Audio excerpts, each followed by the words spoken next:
വിഷന്റെ news explain വാർത്തകളിലേക്ക് ഏവർക്കും സ്വാഗതം. പ്രാദേശിക വാർത്തകൾ ചുരുക്കത്തിൽ.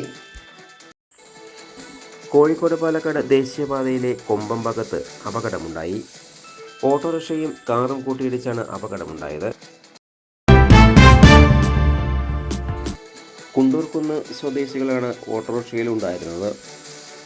കുണ്ടൂർക്കുന്ന് സ്വദേശികളായ കോങ്കോട്ടിൽ സുന്ദരൻ, അനിത, സുനിത, നീലി എന്നിവരാണ് ഓട്ടോറിക്ഷയിലുണ്ടായിരുന്നത്. നീലിക്ക് അസുഖമായതിനെ തുടർന്ന് ആര്യമ്പാവിലേക്ക് ഡോക്ടറെ കാണിക്കാൻ വേണ്ടി പോയവരാണ് അപകടത്തിൽപ്പെട്ടത്. കൊമ്പം വളവ് കഴിഞ്ഞ ശേഷം മണ്ണാർക്കാട് ഭാഗത്തു നിന്ന് കാറാണ് ഓട്ടോറിക്ഷയിലിടിച്ചത്. പരിക്ക് പറ്റിയവരെ വട്ടമ്പലം സ്വകാര്യ ആശുപത്രിയിൽ പ്രവേശിപ്പിച്ചു. കാറ് ഡ്രൈവർ നെന്മാറ പുത്തൻവീട്ടിൽ പ്രദീപിനും പരിക്ക് പറ്റി.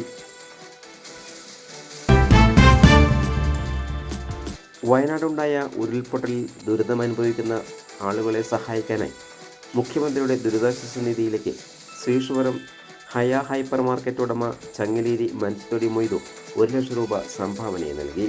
മൊയ്തുവിൽ നിന്നും തുക Ottapalam MLA advocate K Premkumar cheque ഏറ്റുവാങ്ങി. മുൻ MLA KS സലീഹ, block panchayat president P Aravindakshan എന്നിവർക്കൊപ്പം മറ്റു ജനപ്രതിനിധികളും പങ്കെടുത്തു.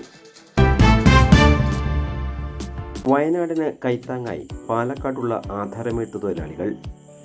മുഖ്യമന്ത്രിയുടെ ദുരിതാശ്വാസ നിധിയിലേക്ക് ആദ്യ തവണയായി 10,000 രൂപ സംഭാവന നൽകി.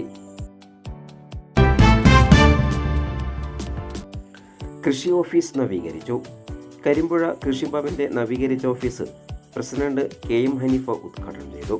വൈസ് പ്രസിഡന്റ് N സാജിറ അധ്യക്ഷത വഹിച്ചു. വാർഷിക പദ്ധതി ഉൾപ്പെടുത്തി 2.5 ലക്ഷം രൂപ ചെലവഴിച്ചാണ് ഓഫീസ് നവീകരിച്ചത്.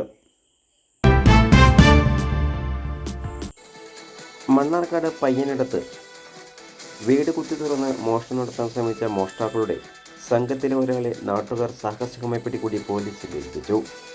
ഇടുക്കി ജില്ലയിലെ ചേലാമൂട് സ്വദേശി രാജേഷാണ് പിടിയിലായത്.